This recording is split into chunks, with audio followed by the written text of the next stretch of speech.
Assalamualaikum warahmatullahi wabarakatuh.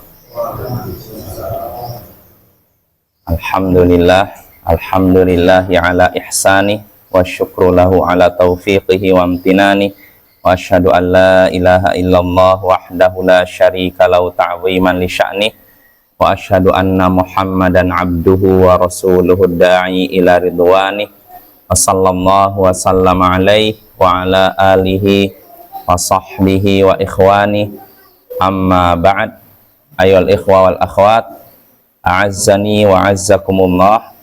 Saudara-saudariku yang semoga dimuliakan oleh Allah, kita bertemu kembali di malam Sabtu untuk mengkaji tafsir Jalalain, itu tafsir yang disusun oleh dua imam, Jalaluddin As-Suyuti dan Jalaluddin Al-Mahalli.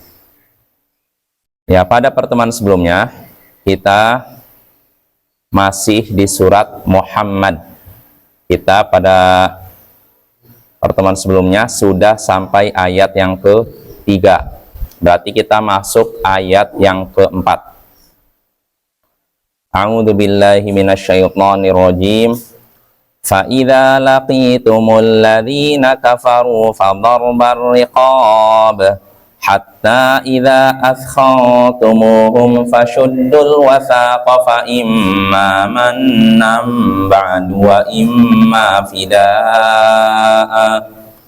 imma fidaan hatta tad'al harbu awzaraha dzalika walau yasha'ullahu lan tasara minhum walakin liyabluwa ba'dakum bi ba'd walladzina qutilu fi sabilillahi falan yudilla a'malahum sayahdihim ma yuslihu balahum wa yudkhiluhumul jannata 'arrafaha lahum ya ayyuhalladzina amanu in tansurullaha yansurkum wa yuthabbit aqdamakum walladzina kafaru fata'sal lahum wa adalla a'malahum dzalika bi annahum karihu ma anzalallahu fa ahbata a'malahum. Allah berfirman, fa idza laqitumul ladzina kafaru fadharbar riqab. Jika kalian bertemu dengan orang-orang kafir, maka pukullah batang-batang leher mereka.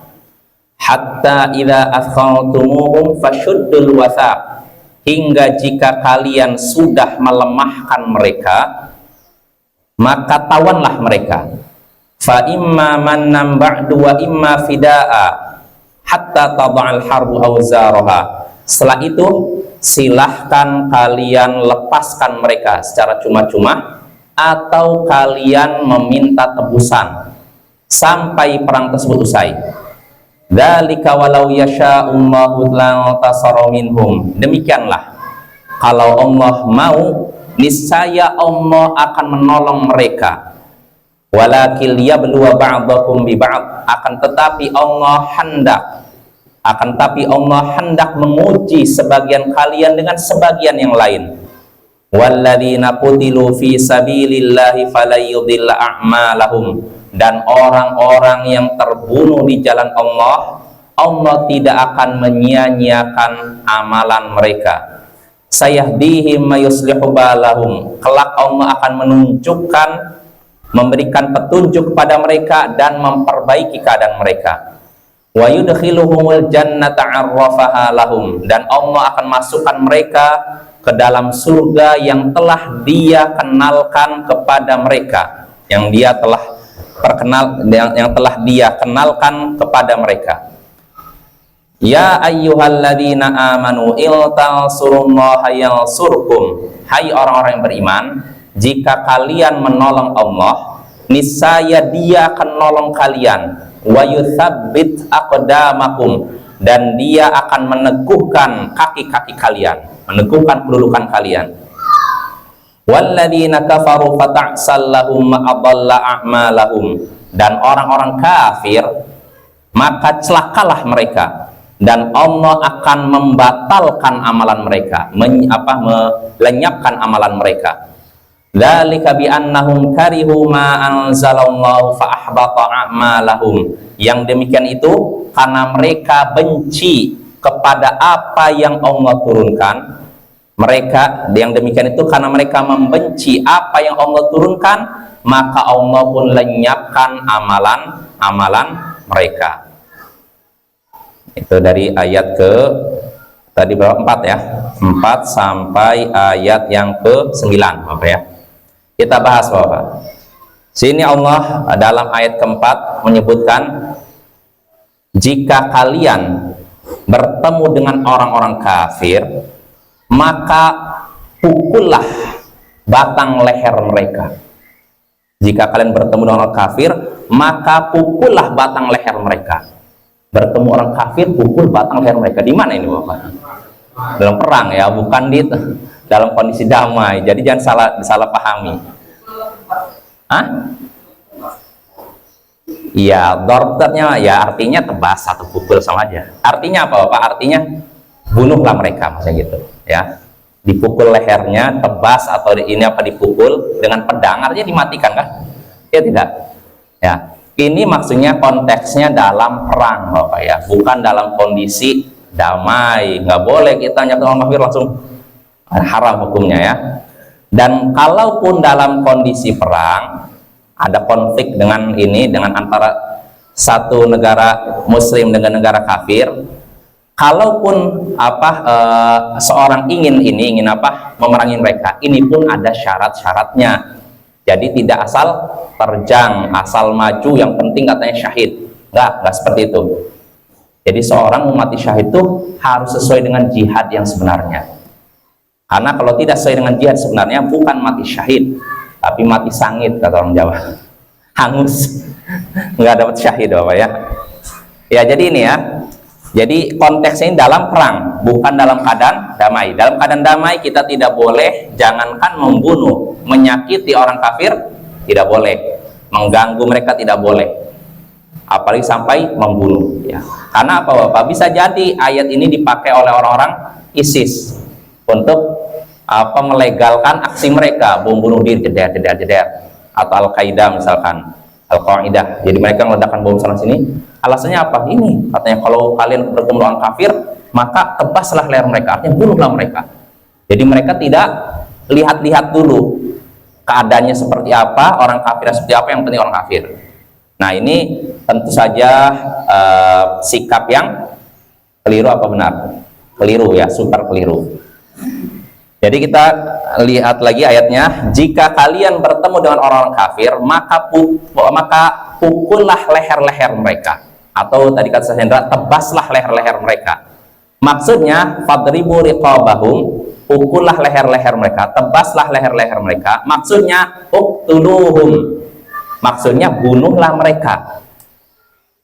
Jelas apa? Jadi maksud tebas leher itu masih bunuh. Wa abbar bi darbir riqab li annal ghaliba fil qatl an yakuna bi darbir raqabah. Di sini Allah menggunakan ungkapan pukul batang leher. Maksudnya apa? Karena keumuman dalam membunuh itu biasanya dengan ya tidak apa ya? Betul kan? Jadi biasanya orang dulu kalau membunuh itu dengan ditebas lehernya. Walaupun ada cara lain kan? Tapi keumumannya kalau dalam perang musuh itu dimatikan dengan lehernya apa ya? Kepala dengan badan berpisah. Apa? Iya, langsung mati. Jadi Allah menggunakan kata pukullah batang leher mereka, masih bunuhlah mereka, karena pengumuman membunuh dalam perang di zaman itu dengan ini. Ya kalau zaman sekarang mungkin beda. Kalau zaman sekarang dengan apa? Tembakan kan? Tapi tembakan apa?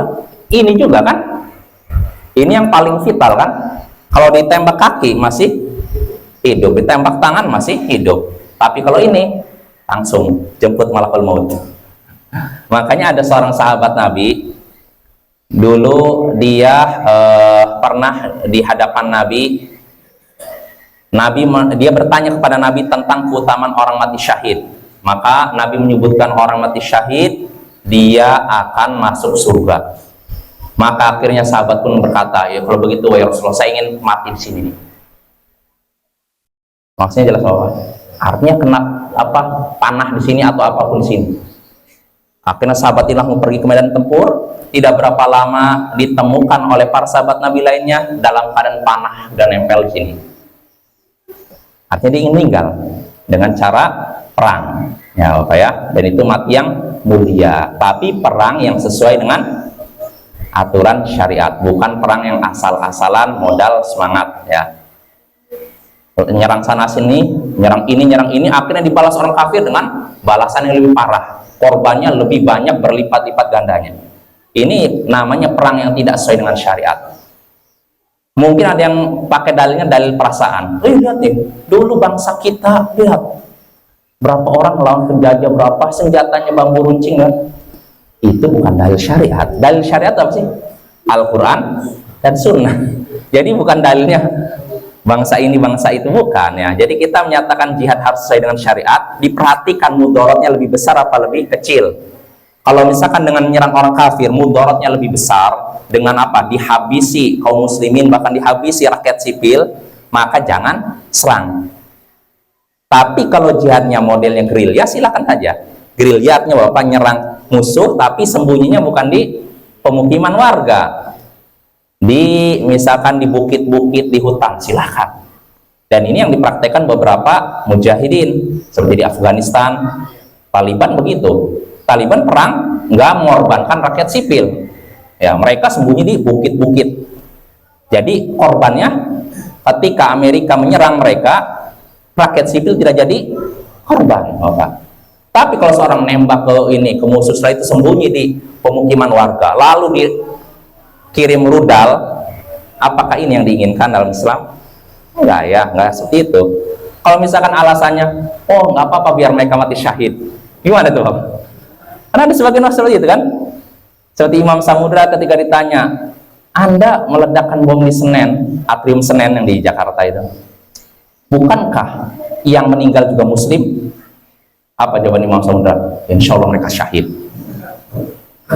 Dengan mudahnya menghalalkan darah kaum muslimin dengan alasan mati mereka syahid. Nggak boleh ya. Jadi perang itu ada aturannya, ada hukumnya. Hendaknya kita patuhi aturan dan hukum tersebut. Jangan kita langgar dan kita lampaui. Kita kembali lagi.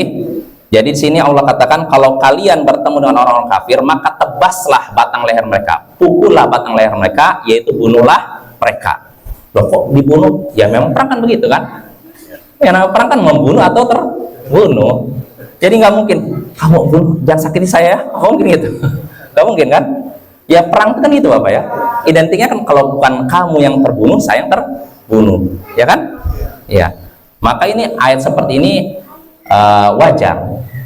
Jangan dianggap ini ekstrim mengajarkan kekerasan. Loh, dalam perang kan begitu kan? Perang kan intinya kekerasan kan? Kecuali dalam keadaan damai itu nggak boleh. Jadi Allah katakan, kalau kalian bertemu dengan orang kafir, maka pukullah batang leher mereka, tebaslah batang leher mereka, yakni bunuhlah mereka. Hatta idza akhawtumuhum fashuddul wathaq, hingga jika kalian telah melemahkan mereka. Melemahkan siapa?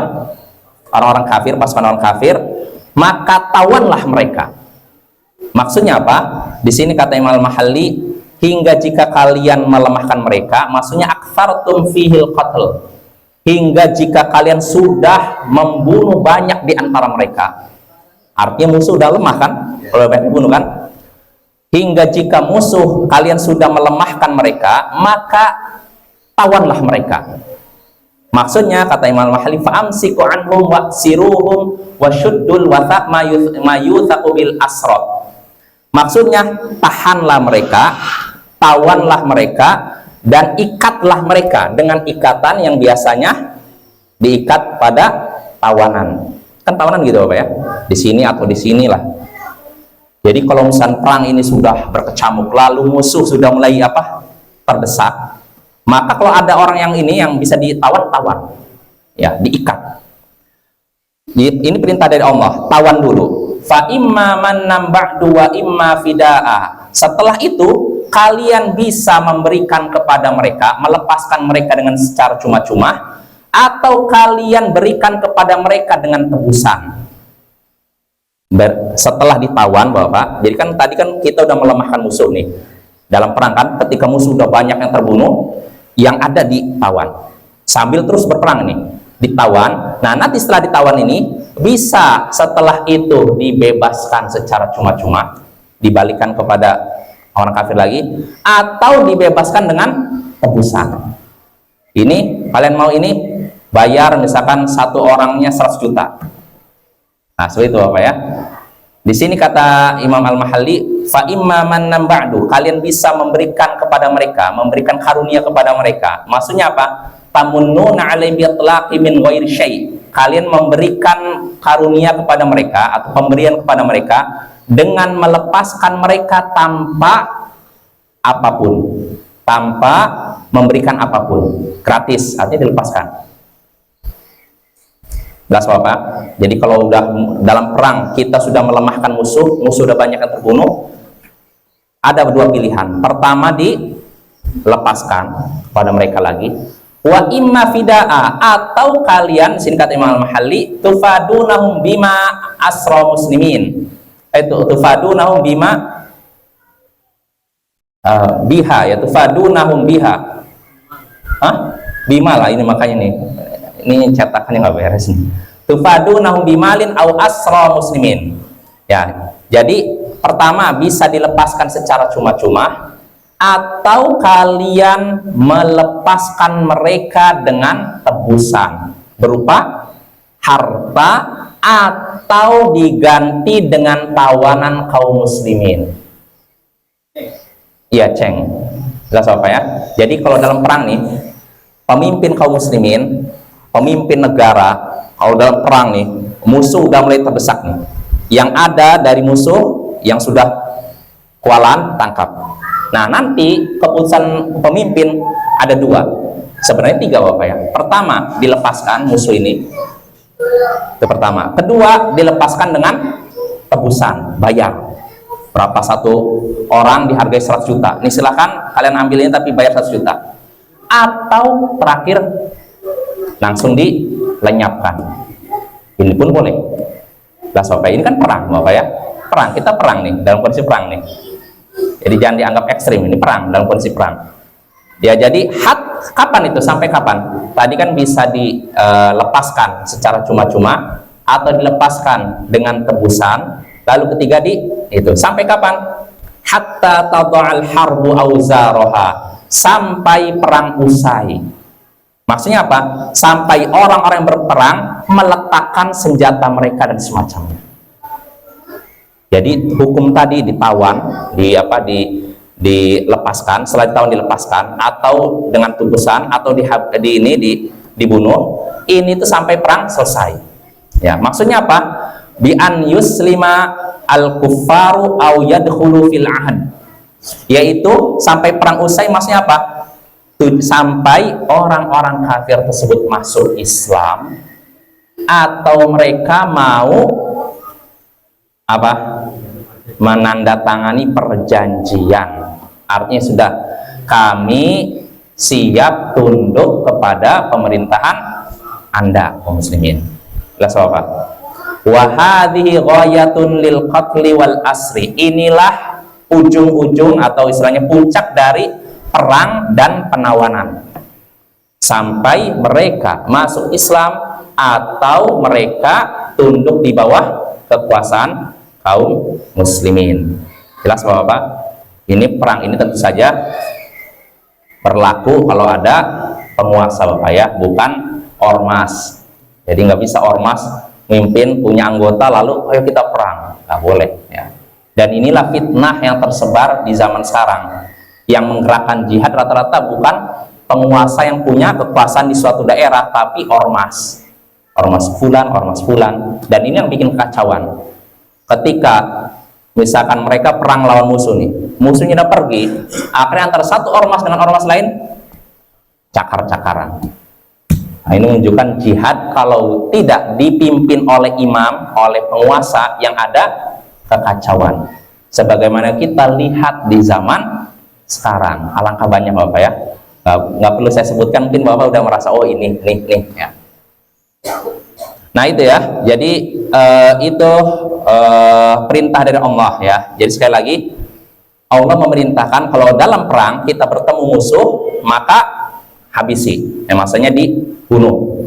Sampai ketika musuhnya sudah lemah, banyak korban, Allah nyuruh apa? Ditawan. Musuh itu tawan.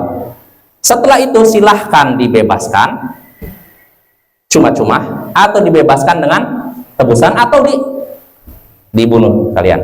Ini terus menerus sampai perang berhenti, yaitu mereka masuk Islam atau tunduk di bawah kekuasaan kaum muslimin. Jelas Bapak ya?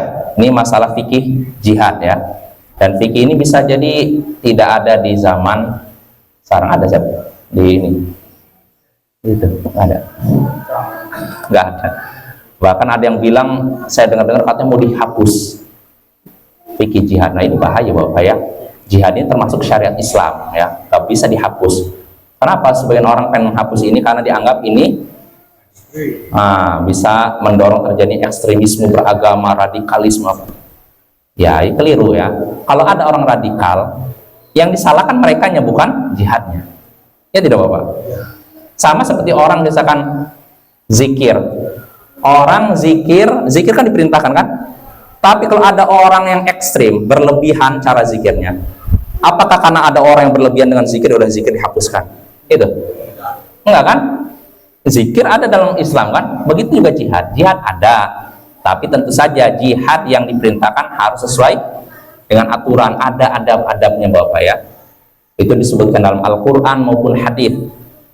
Disebutkan dalam hadis, alangkah indahnya aturan jihad dalam Islam. Disebutkan dalam Sahih Muslim, itu dalam Bapak nanti kalau kita belajar kitab tauhid disebutkan situ. Nabi kalau mau memutus pasukan perang, beliau memberikan wasiat kepada pemimpinnya untuk berbuat baik kepada anak buahnya. Setelah itu apa? Ubzu bismillah fi sabilillah. Peranglah engkau dengan nama Allah dan di jalan Allah. Ubzu wala taghullu wala taqdiru. Berperanglah, jangan kalian mencuri harta rampasan perang dan jangan berkhianat. Kalau ada perjanjian dalam musuh dengan ada saling perjanjian, maka jangan melanggar perjanjian. Wala taqdiru wala tumathilu, dan jangan mencincang-cincang tubuh musuh yang sudah meninggal. Wala taqtulu wala tumathilu wala taqtulu lafalnya Uzu wala taqulu wala taqdiru wala tumathilu wala taqtulu walidan, kalau nggak salah. Jangan bunuh anak-anak. Dalam lain, jangan bunuh perempuan. Dan aturan seperti ini ternyata dilanggar oleh sebagian orang-orang yang katanya mempraktekkan jihad. Ya tidak Bapak? Kita saksikan yang dari berita-berita yang ada, ketika menyerang musuh, yang kena anak kecil, yang kena wanita, rakyat sipil. Dalam Islam nggak boleh rakyat sipil dibunuh Bapak. Wanita nggak boleh, kecuali kalau wanita jadi tentara, lain lagi. Karena ada kan wanita jadi tentara kan? Nah kalau wanita jadi tentara nggak apa-apa itu dibunuh, karena dia memang angkat senjata kan. Tapi kalau wanitanya rakyat sipil nggak boleh dibunuh. Nah ini kan aturan ini kan udah dibakukan dalam hadis, tapi sayangnya dilanggar oleh sebagian orang yang mengusung jihad di zaman sekarang ya. Ini sangat menyedihkan Bapak. Ini yang merusak citra Islam. Merusak citra Islam. Jadi kesannya Islam ini berperang tanpa aturan. Karena apa? Lihat nih rakyat sipil nih, perempuan mati menggeletak, terus anak kecil, ada videonya, dan itu nggak bisa dihilangkan. Ya, akhirnya apa? Sebagian orang kafir ngapa? Inilah Islam itu. Rakyat sipil dibunuh, lihat perempuan tergeletak berdarah ini ditembak. Nah itu nggak boleh Bapak ya. Jadi dalam Islam itu harus ada aturannya. Jangan modal semangat saja dalam berjihad, sehingga akhirnya menjatuhkan citra Islam ya. Akhirnya ruginya siapa yang rugi? Kaum muslimin atau orang kafir? Kaum muslimin sendiri akhirnya. Oh ya, kalau orang kafir nggak tahu aturan wajar, iya nggak? Mereka nggak ada aturan. Tapi kalau orang yang seorang muslim dan ingin berjuang di jalan Allah tapi tidak mengikuti aturan, ini yang tidak dibenarkan. Karena dalam Al-Quran hadis disebutkan aturannya. nggak boleh bunuh anak kecil, nggak boleh wanita, tidak boleh merusak pohon-pohonan. Bayangkan Bapak, nggak boleh. Dalam perang aja nggak boleh merusak pohonan, apalagi orang, ya kan? Maka ini udah tertulis dalam hadis, tinggal ikuti. Cuma sayangnya itu sebagian orang jihad perang tanpa ilmu, sehingga akhirnya apa? Yang terjadi seperti itu. Kalau jihadnya dengan ilmu itu indah sebenarnya. Rakyat sipil dijaga, anak kecil dijaga, tidak boleh dihabisi, ya. Tapi kenyataannya kan nggak seperti itu, dihabisi juga, sehingga akhirnya apa? Jadi senjata bagi orang kafir. Ini lihat nih, mereka itu teroris, buktinya apa itu? Lihat digambarkan videonya perempuan tergeletak mati apa? Ini Bapak, ini nyata nih. Maka yang seperti ini tidak kita harapkan. Kalau orang kafir tidak tahu aturan, nggak wajar. Tapi seorang muslim tidak wajar, karena dalam Islam sudah disebutkan seperti itu. Apa?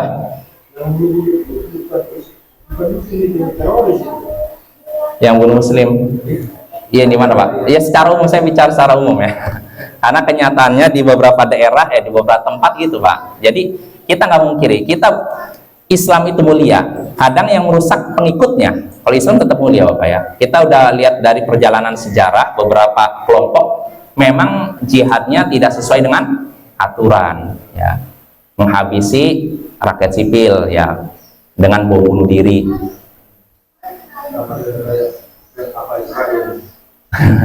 Ya, seperti sebagian ya itu saudara-saudara kita kan masuk ke daerah orang kafir ya, tujuannya demi kemerdekaan ini, betul kita akui tujuannya bagus, kita akui, tapi caranya ini kenapa dengan cara? Kalau sekarang belum, udah mulai berkurang karena orang kafir sudah penjagaan ketat di perbatasan. Tapi kalau dulu Bapak masuk nyusup ke daerah ini bawa bom bunuh diri, masuk ke bis, ledakan jeder. Di bis anggap 30 orang, di situ ada wanita, anak kecil, orang tua, laki-laki, orang biasa mati 30. Setelah itu dikirim rudal, mati 3.000 orang. Rugi apa untung kaum muslimin? Nah itu ya, jadi kita harus kalau kita jihad dengan sesuai dengan syariat, akan Allah berkahi. Tapi kalau kita sudah tidak ikuti aturan syariat, yang ada bencana demi bencana menimpa kaum muslimin. Ya makanya kita Bapak pentingnya belajar agama ya, belajar hadis, belajar fikih jihad ya. Sekarang seorang muslim aja memilih seorang muslim karena dimutilasi kan? Wah itu lihat. Sedangkan orang kafir aja tidak boleh dimutilasi Bapak, dipotong-potong gitu kan? Ya kan? Kalau orang kafir melakukan itu ya wajar, tapi kalau orang muslim jangan, nggak boleh. Separah apapun kita, kalau udah mati, ngapain dimutilasi kan? Ya kan? Kalau orang kafir memang begitu. Bahkan kafir Quraisy pun ketika perang begitu. Ketika Hamzah terbunuh, apa yang dilakukan oleh Hindun? Dibelek, mau ditelan jantung yang nggak kuat, kemuntah lagi. Jadi ini kadang dipotong apa, dan ini terjadi dulu di Indonesia ya, dulu yang kerusuhan dulu banyak kaum muslimin yang seperti itu, atau seperti di Bosnia dulu. Itu tragedi paling menyedihkan di akhir abad 20. Karena saya masih ingat, masih kecil itu saya lihat foto-foto Bosnia itu sedih sekali kaum muslimin. Perempuannya diperkosa, dihabisi, laki-lakinya dihabisi, dan kalau sekedar ditembak selesai. Tapi yang jadi masalah cincang ininya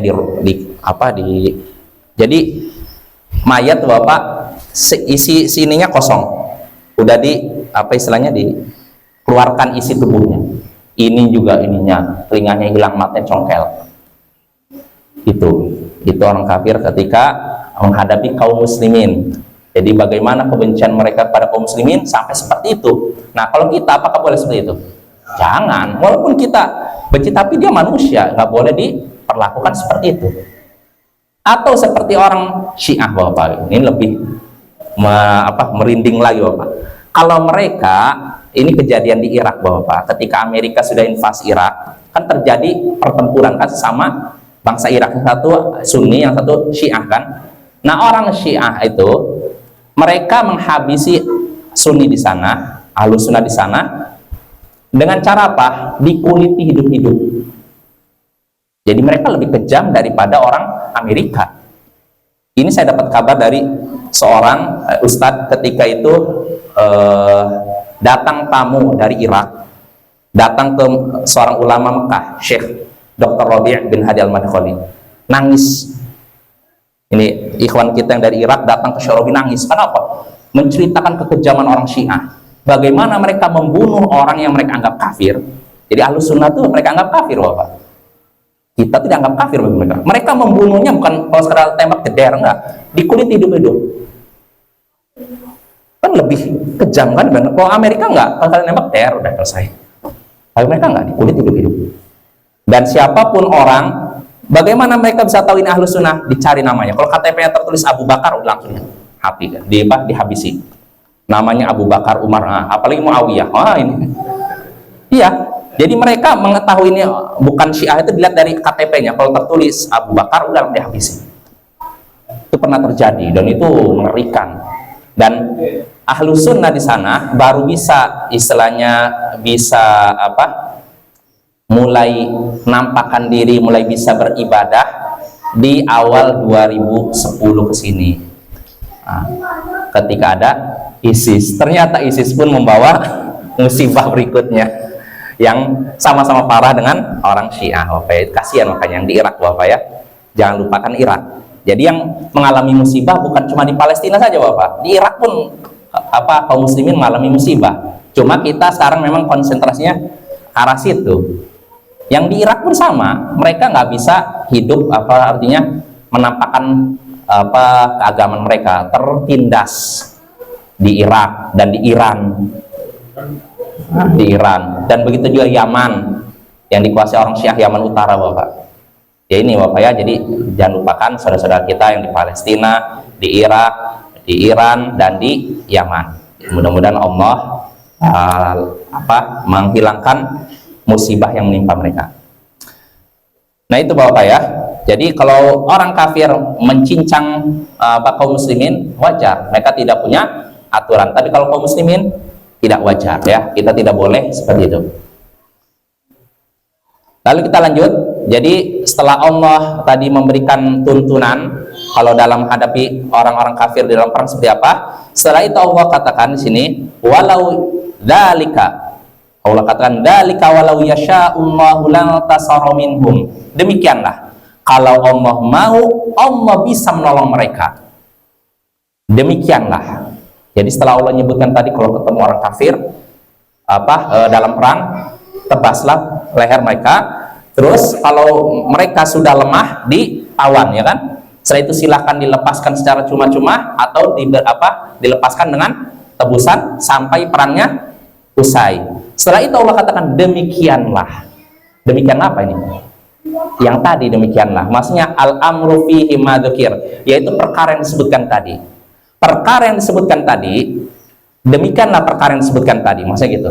Walau yasha'ullahu lantasara minhum. Kalau Allah mau, kalau Allah berkehendak, Allah bisa menolong mereka. Menolong siapa? Menolong siapa, Bapak? Menolong orang beriman, orang muslim ya. Kalau mau, Allah bisa menolong mereka, maksudnya apa? Bi ghairi qital, tanpa perang. Artinya begini, Bapak. Bisa saja Allah misalkan ada orang kafir yang berusaha menindas kaum muslimin. Bisa saja Allah kirim apa?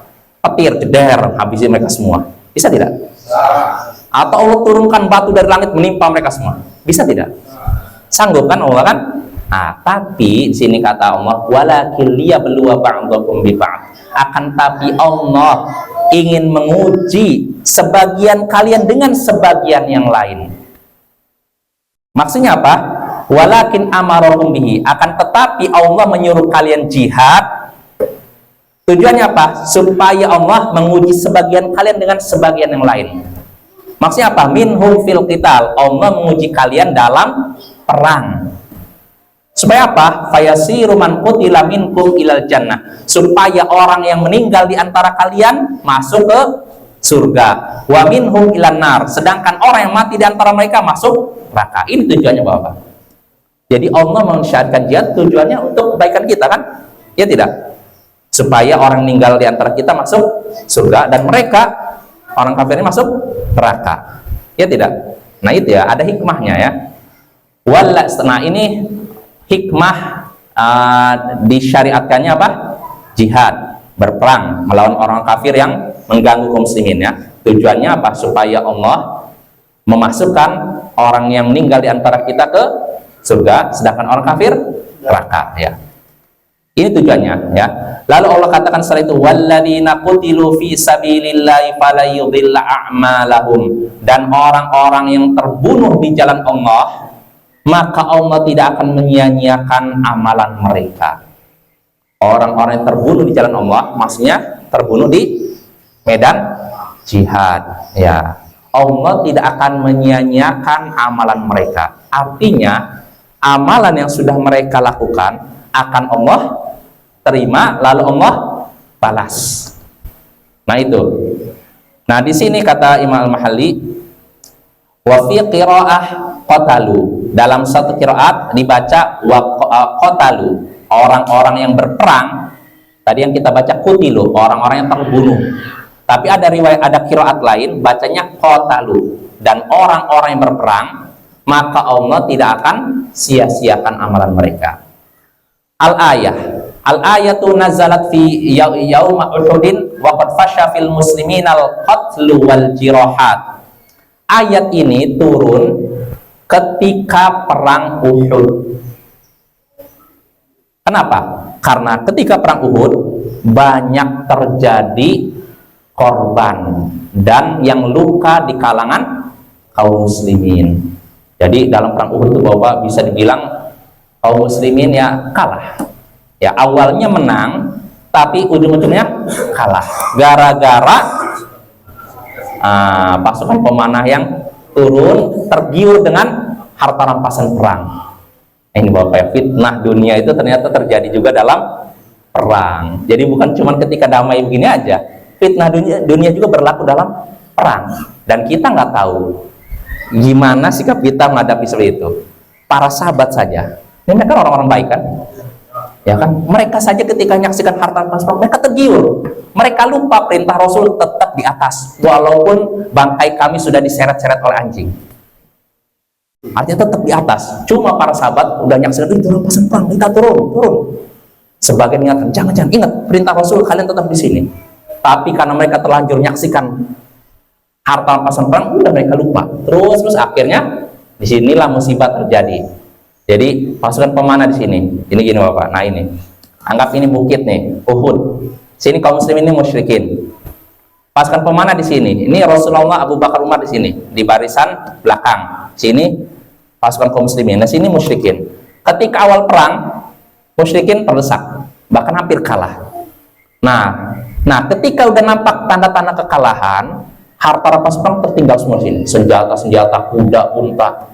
Nah, pasukan pemanah di sini mengira perang sudah. Akhirnya apa? Mereka turun. Padahal perintah Rasul apa? Tetap di atas walaupun kami sudah meninggal, ibaratnya gitu. Jasad-jasad kami sudah diseret oleh anjing. Mereka turun. Nah, disinilah orang musyrikin Khalid bin Walid yang ketika itu belum masuk Islam, dia bisa menangkap peluang. Dia menyaksikan pasukan pemanah turun. Dia pun mengerahkan pasukan musyrikin untuk mutar naik ke sini, Bapak. Setelah itu apa? Dihabisi pasukan yang tersisa. Lalu setelah itu keadaan berbalik. Rasulullah kan di barisan belakang kan, langsung dihujani panah, sehingga akhirnya mati banyak sahabat di sini. Nah itu Bapak ya, itu tragedi ya. Banyak yang meninggal, banyak sahabat-sahabat Nabi pilihan yang meninggal. Hamzah, paman Nabi, Mus'ab bin Umair, dan banyak lagi. Makanya ketika itu kaum muslimin benar-benar berduka. Banyak yang meninggal, banyak menjadi korban, orang-orang terbaik. Nah di sini Allah menghibur mereka. Allah katakan orang-orang yang terbunuh di jalan Allah, Allah tidak akan menyia-nyiakan amalan mereka. Artinya Allah jaga amalannya, Allah balas dengan sebaik-baik pembalasan. Jelas Bapak ya? Masih ada waktu 3 menit lagi. Oh iya, 3 menit lagi. Ya sedikit lagi Bapak. Kita ini berapa? Jadi kita sekali lagi, dan orang-orang yang terbunuh jalan Allah, Allah tidak akan menyia-nyiakan amalan mereka. Ini balasan pertama. Setelah itu, sayahdihim mayuslihu balahum. Allah juga akan memberikan petunjuk kepada mereka dan memperbaiki keadaan mereka. Lihat, orang yang berbunuh jalan Allah. Allah akan memberikan petunjuk kepada mereka fid dunya wal akhirah ila ma yanfa'uhum. Allah akan memberikan petunjuk kepada mereka di dunia dan akhirat untuk mendapatkan apa yang bermanfaat bagi mereka. Allah arahkan untuk mendapatkan apa yang bermanfaat bagi mereka, dan Allah perbaiki keadaan mereka. Maksudnya apa? Halahum fihima. Allah akan perbaiki keadaan mereka di dunia dan akhirat. Nah, jelas Bapak ya. Lalu Allah katakan sini, wa yudkhiluhumul jannata 'arrafaha lahum, dan Allah akan masukkan mereka ke surga yang sudah Dia kenalkan kepada mereka. Ya, insyaallah ini pada pertemuan berikutnya saja ya. Waktu sudah habis. Itu saja dari saya, kurang lebihnya mohon maaf. Subhanakallahumma bihamdik, asyhadu an la ilaha illa anta, astaghfiruka wa atubu ilaik. Assalamualaikum warahmatullahi wabarakatuh.